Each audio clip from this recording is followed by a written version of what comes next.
right, good morning, everyone. So we made it to the end of 2 weeks and we're still here. That's kind of exciting. So anyways, start off with some quick announcements / reminders. Don't forget, exam 1 is exactly 1 week from today.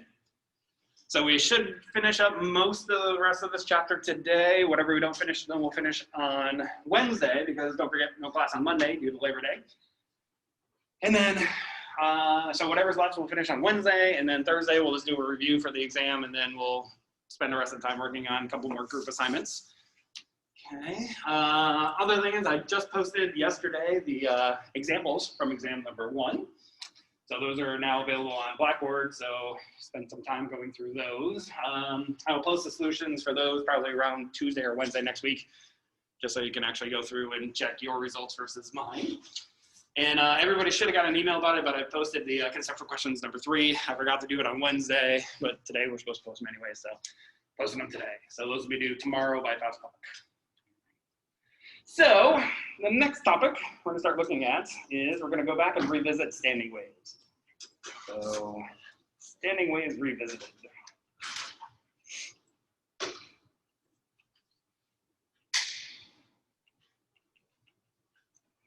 So far, the only standing waves we looked at were those which were on like a string. So here we had one fixed endpoint at x is equal to 0, and another fixed endpoint here at x is equal to L, so that this was a length of L. And what we saw here was that we can only have certain harmonics and certain frequencies which are built in on this thing. So for example, we could have the fundamental, which simply does this. So this is our n is equal to 1. We had our second harmonic, so this was n is equal to 2, and etc. And basically from here, what we found was that the frequency was then equal to the harmonic times the velocity divided by twice the length, which is equal to n times the fundamental frequency. And we also have that the wavelength is equal to twice the length divided by the harmonic, where here the harmonics are equal to all integers. So this is simply equal to an integer. Okay?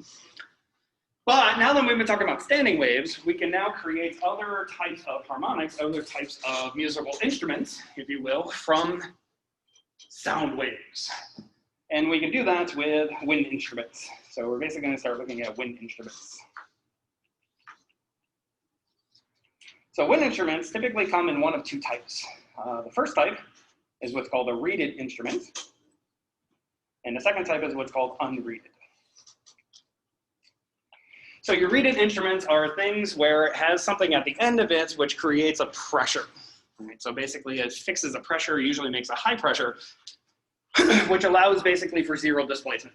So that would be things like saxophones, trumpets, basically things like that, things that actually have a reed. So examples of this would be something like a saxophone. So basically what happens here is, here's my tube. What happens here is this side is then affixed or closed, while the other side is then unfixed or open. So basically here, one then has 0 displacement, so I get 0 displacement on this side, and on this side I then have to have maximum displacement. Or if you think about pressure, here this has to have the same pressure as the outside, which means this has to create a pressure node. But on this side it's going to be much higher pressure, which means this is going to be a pressure enhancing node. So just depending on how I want to look at it. For the unreeded, these are things that you don't blow in through a reed. It basically just has 2 open tubes. Right? This would be something like a flute. So an example of this guy would be a flute.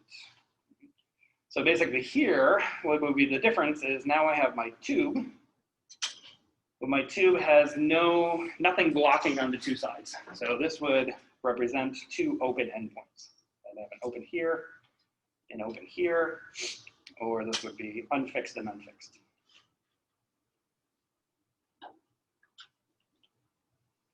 So these 2 types of things are going to give me 2 different types of wavelengths. So for example, I have this guy. So here this would be 2 open endpoints, right? So I have nothing blocking on here. So if I hit this, this has a particular frequency. But now if I put this guy on here, put a little blocker on here, this now represents a fixed with an open or unfixed. Whoops. Now I get drastically different frequency. So just by fixing one endpoint or not fixing an endpoint, again, we get two different frequencies. So again, here, get this guy, here, and now get this guy. So this would be a particular type of wind instrument. So we want to see what types of standing waves can I get from these two different situations. What types of frequencies can we fit? What types of wavelengths can we fit in? So let's look at the second case first. So let's look at the unreaded. So for the unreaded, what has to be true is, well, let me pull this guy off again. So what has to be true is that this endpoint here and this endpoint here, I have to have the same pressure as what's going on the outside. So here, if this is atmospheric pressure, this is atmospheric pressure, then at the end of the tubes, I also have to have atmospheric pressure, right? Which means in terms of pressure, this would be a pressure node. This would also be a pressure node because it has to be the same pressure as what's happening on the outside. But as we talked about before, if I think about displacement, what has to be true then is if I have a pressure node, I then have a displacement antinode. So what has to happen then is if I think about displacement, the particles here have to be maximally displaced, while the particles here also have to be maximally displaced.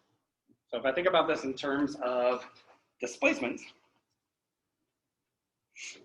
instead of pressure, what has to be true then is if this is my tube, which then has a length of L, what has to be true is that this has to be a pressure antinode, or sorry, displacement antinode, and this also has to be an antinode. So at the two sides, these have to be maximally displaced. So what type of wavelengths could I then create on the inside? Well, here's my tube. So the first easiest one I can make is, well, if this is an antinode and this is also an antinode, then I can make this guy, which again is my fundamental. So this guy is n is equal to 1.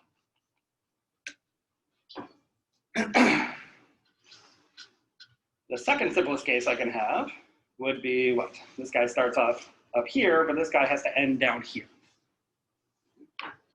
So in this case, what would have to happen then is this guy would come down, come up, come back, and then end on a node down here. This would be my n is equal to 2. And then et cetera, okay? So again, this is in terms of displacement. So notice that this picture here, for the n is equal to 1, is actually exactly equal to, can I draw it? Yeah, this picture here for n is equal to 1. The only thing that's different is between this picture and this picture is that this one is shifted from the other one by half a wavelength. So basically, if I took this picture here, this guy, and I shifted by half a wavelength, what would happen then is that what? Let's say I shifted this way by half a length. This point now becomes an antinode. This point now becomes also an antinode on the other side. So basically, what ends up happening is if I have two open endpoints, since this thing has to end at an antinode and an antinode, it's actually equivalent to the string, which has two fixed endpoints. It's just everything is shifted by half a wavelength. Or again, if I think about this in terms of pressure, since this has to be the same pressure as this side, this has to be pressure node, this has to be pressure node, which brings me back to this picture. So it actually turns out that everything we learned with two fixed endpoints is exactly the same as it is for two unfixed endpoints. The only difference is instead of having nodes, I have antinodes, but I'm just shifting everything by half a wavelength. That's it. So that turns out that the frequencies then are simply going to be n times f1, which is then equal to n times v divided by 2l. And the wavelengths then have to be equal to 2l divided by n, where n is, again is going to be equal to 1, 2, 3, ... which is then equal to an integer. So the unreaded, or two open endpoints, is exactly the same as two closed endpoints. All the math is exactly the same. The only thing that's different is I have to have antinodes at the end instead of nodes at the end. But that's fine. All I'm doing is shifting everything by half a wavelength. Since I'm shifting everything by half a wavelength, that doesn't change these things. Doesn't change them at all. So again, the only difference here is that this is shifted by 1/2 wavelength. That's it. So everything else stays the same. What about case number 1? the Redid case. Now, you guys already know all about this. This is what we did in lab, but let's talk about it again anyways. So here, an aspect two is, if I think about, again, a 2, which has one closed endpoint. So this is my closed. And this side then is my open. So again, if I think about it in terms of displacement, this has to be a node, while this side has to be an antinode. So the closed side has to be a node. The open side then has to be an antinode. So let's draw our 2. So the simplest thing I can have is this guy starts here, ends here. So this thing then grows up, goes from 0 up to a maximum. That's the simplest case. This is an n is equal to 1. Second simplest case I can have is, again, this has to be a node. I'm going to put the antinode on the bottom. This thing is going to run up, increase to a maximum, go down, go past 0, and then go down to a minimum. This is my, what we call n is equal to 3. The next simplest case is then equal to, so here again I have a node, antinode. So it's going to go up to a maximum through 0, down to a minimum, back through 0, up to a maximum. So this is my next simplest case. This is what we call n is equal to 5. So if all of this has a length of L, what this means then is how much of wavelength is actually fitting here. So how much of a wavelength is that?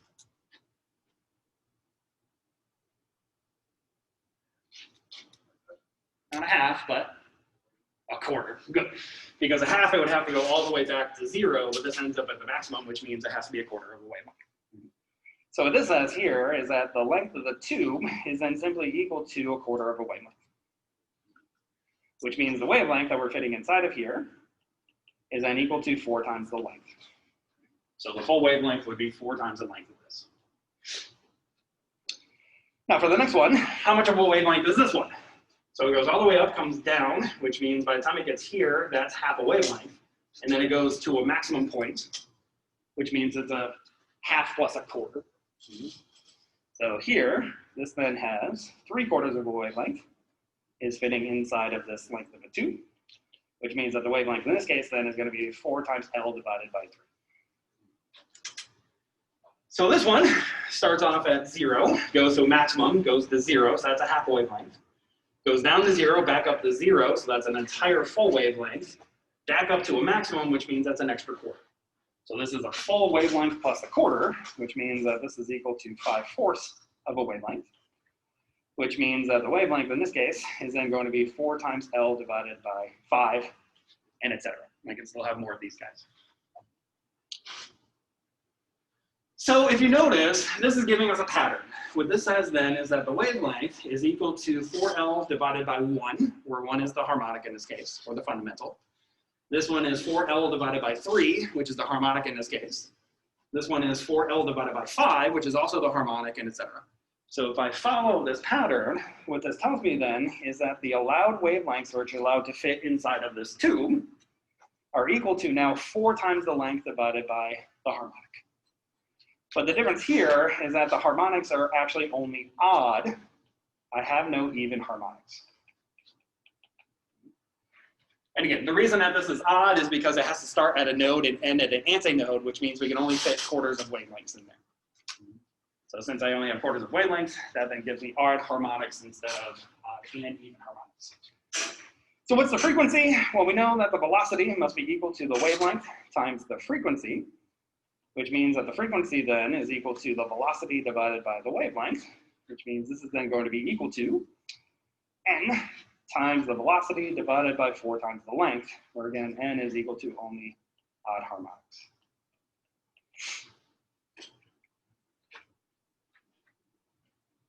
Okay?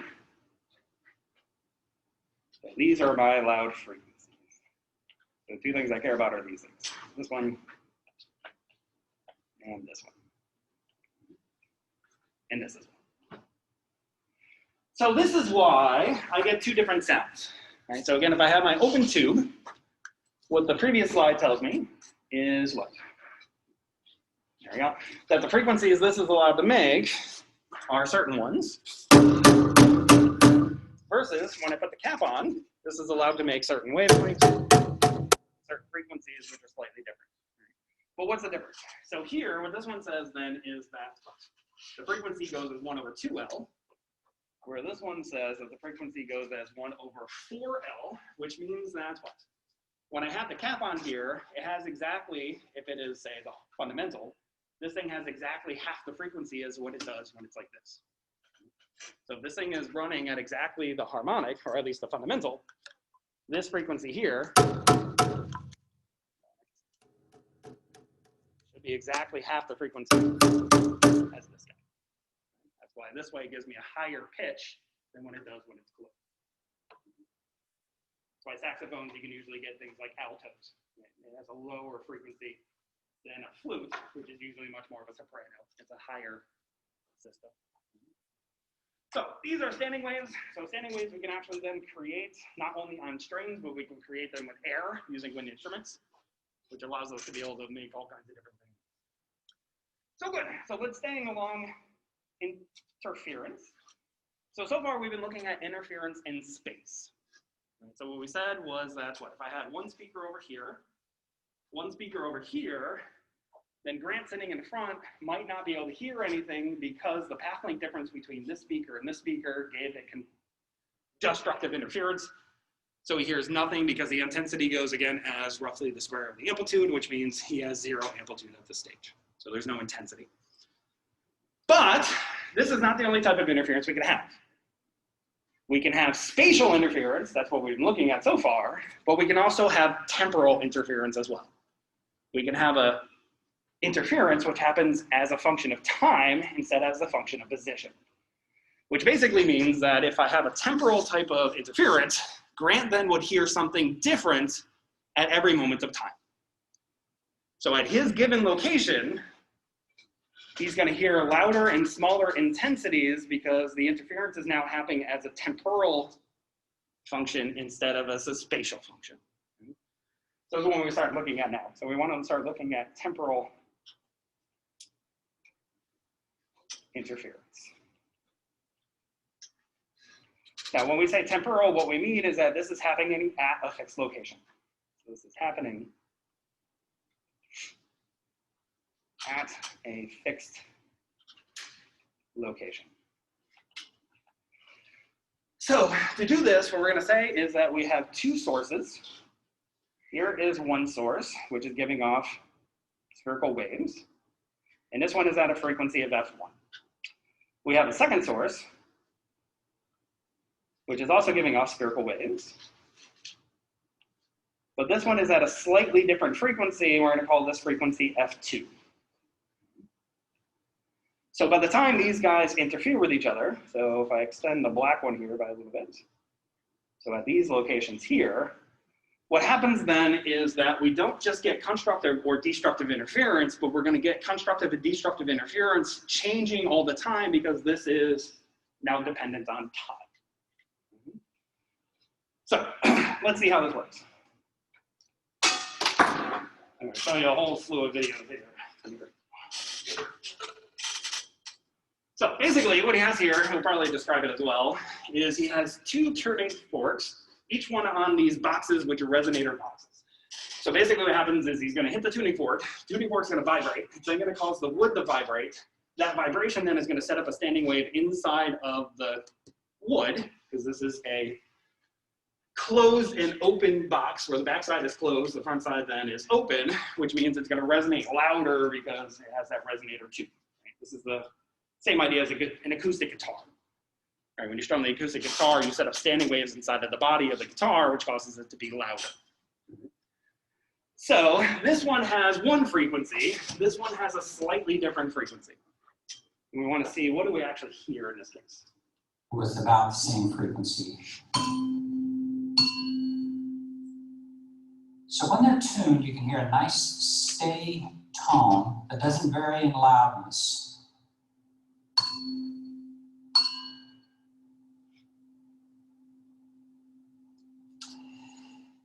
But when you vary the frequency of one of them, even a little bit, then you get the following phenomenon. Can you hear a wah, wah, wah, wah, wah? Do it again. Wah, wah, wah, wah, wah, wah, wah, wah, wah. The farther these are from being tuned, the faster the wah-wah pattern is. So these are even further out of tune. What I'm doing by moving this weight is lowering the frequency of this tuning fork, and the other one is staying the same. You should be able to hear oh, really fast. Everybody hear that? That is the temporal interference that we're talking about. Give it a name here in a second. So this guy's going to show it also. Hopefully we can hear this one. This one's a little bit softer.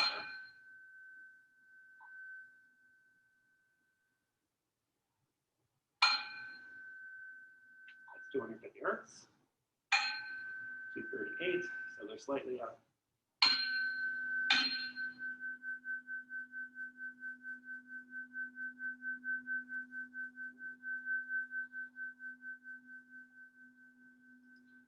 So that phenomenon is actually what's called a beat. So what happens in a beat is you're actually creating an overlap between these two, which is then basically superimposing the two waves on top of each other, which is creating this interesting kind of looking shape. I'll show you here in just a second. And I'll show you a couple more videos of some other cool stuff. So basically this is what's happening. So you're at the same location in space, but what's happening is as time goes on as a function, since the two frequencies are slightly out of phase, what'll happen then is one will be oscillating with this frequency, the other one is oscillating with the blue frequency, but at some point these two will be oscillating exactly in phase with each other. And then as time goes on, they'll be exactly out of phase with each other, and then they'll go back to in phase with each other and then out of phase with each other. So the superposition of these two waves creates these kind of teardrop type shapes. These are what are called beats. Okay? So what happens is with the beat, you get two now different frequencies occurring. What happens is you get the overall tone, where this is then basically the average of the two frequencies. But on top of that, you get a modulation. This modulation turns out to be half of these two frequencies, or actually it's half of the difference between these two frequencies. But basically that wobbling sound that you're hearing, the wop, wop, wop, wop, that is controlled by the modulation. The overall tone of it is by the average of the two frequencies, but the wobbling sound that you hear, which is creating these kind of packets, is then the modulation, which is the difference between these two frequencies. This is what we call a beat. Beats are very important, especially in things like music. Any of you play music? Anyone here play music? A little half-I kind of do. I don't want to tell anybody. Makes me a nerd. Things like that. But it's very important in things like music. This is how you tune an object. If you have a tuner, what you do is you actually play the appropriate frequency at which you're supposed to be playing that note. Then when you play your own note, it tells you if you have to turn it up or down when it comes to the tension, because it's measuring the beat frequency. What it's trying to do is actually get rid of that beat frequency. So when the two are actually in phase with each other, there's going to be no beat frequency. So you want that beat frequency to go away.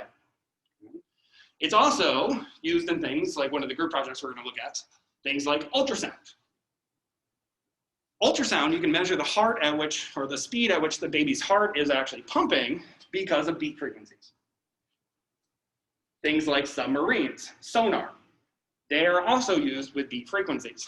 So in that case, what you're doing is you're actually sending out a pulse. That pulse hits something, it bounces back to you. What you're then is measuring the difference between the frequency at which you sent out versus the frequency at which it was sent back in to then determine how fast is that object moving, what direction is that object moving, are you going to crash into something or not? So beats are used in all kinds of different applications. So from military applications to scientific things like ultrasounds, to music, all kinds of different things. Okay? So these are beats. So again, a beat frequency is a temporal effect. It has nothing to do with your location. So all of you heard the same thing, even though you're all at different locations, because this is happening as a function of time because these two frequencies are different. Now, one other thing I want to show you before we move on, before we finish talking about beats, is something which is called resonance. So another interesting thing you can do from here, which he's going to kind of describe, I'll probably skip over most of what he describes, but if I take those two objects, those two tuning forks that I had before, what'll happen is if I play this tuning fork, again, this tuning fork will vibrate, causing the box to vibrate, causing a standing wave to be created inside of this resonance chamber. That standing wave will then come out, cause the air here to vibrate at exactly the same frequency, which then will cause the air inside of this one to vibrate at the same frequency, which will cause the box to vibrate at the same frequency. And if the tuning fork has the same frequency as this one, it'll also cause this tuning fork to vibrate. So this is what's called resonance. Tuning forks here. And these two tuning forks are mounted on boxes. You can hear what the sound is like. Now that, this is an E if you know your music. You can hear that sounds quite a bit different than this one. But let me show you what's really neat about this, what really is interesting about this. If I hit one of these forks, like I only hit this one, but I'm not going to touch that one. You see this one sitting over here by itself. Now I hit that one. Watch. Whoa! You see that? That one wasn't connected, and this one is not touching it at all. They're sitting on feet. They don't have any connection at all. But if I hit this one, the other one picks it up. Now if I did it the other way around, if I hit this one, then that one picks it up. Now if I do that with one of these different forks, if I use E, let me do it there. If I hit the E, nobody picks it up. You understand what that means? So I'll stop it there and I'll explain that to you. So again, what's happening is he's causing this one to vibrate. The way that this one vibrates causes the box to vibrate. The box vibrates, causing the air to vibrate on the inside, standing up a steady wave, vibrating exactly the same frequency.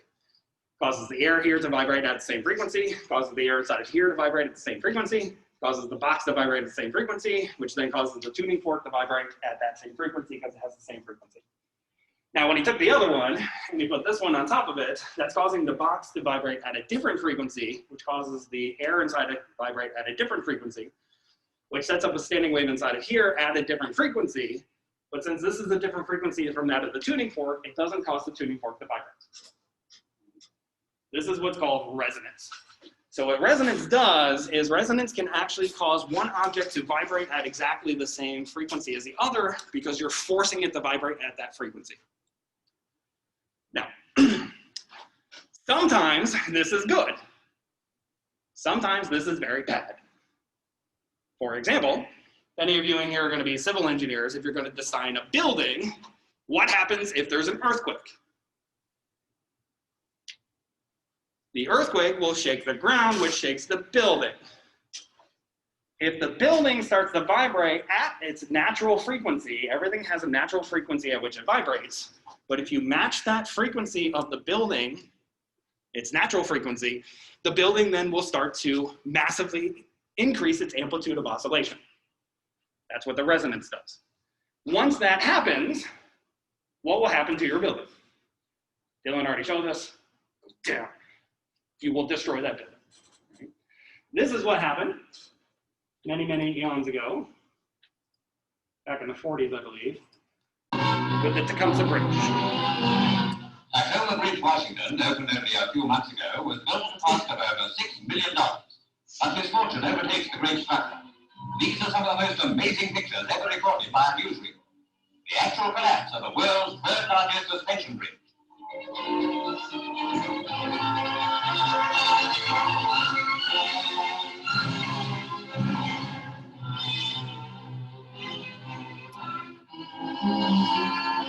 Only a 35-mile-an-hour wind is blowing, but this apparently sets up a rhythmic swinging of the bridge, which increases with each swing.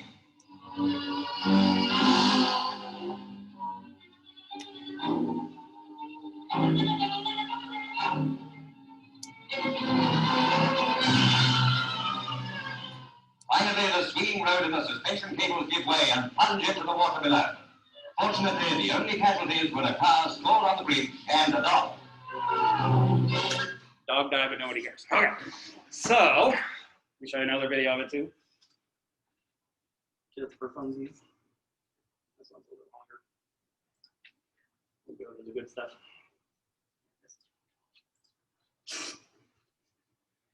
So what's happening here is actually over the narrows here, you have wind which is blowing. That wind is actually coming in, hitting the water, bouncing up, and then hitting the bottom of the bridge. That then slowly starts to cause the bridge to vibrate. But as that wind keeps hitting it, it starts to vibrate more and more and more until eventually this thing starts to really start to vibrate until it reaches its natural frequency. Right? So what's happening then is the bridge starts to vibrate at the natural frequency, so the resonance frequency at which this thing is going to vibrate, which eventually causes this thing to fall down and destroy.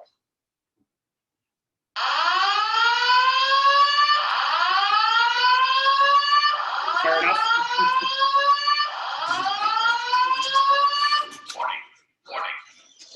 Looks like we're going outside for a minute. Okay.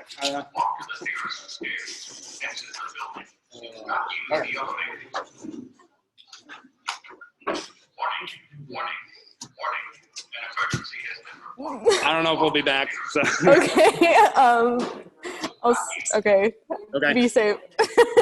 Bye. So yeah, come back. I'll send you an email and I'll just start recording. Okay. Okay. All right. Awesome. Thank you.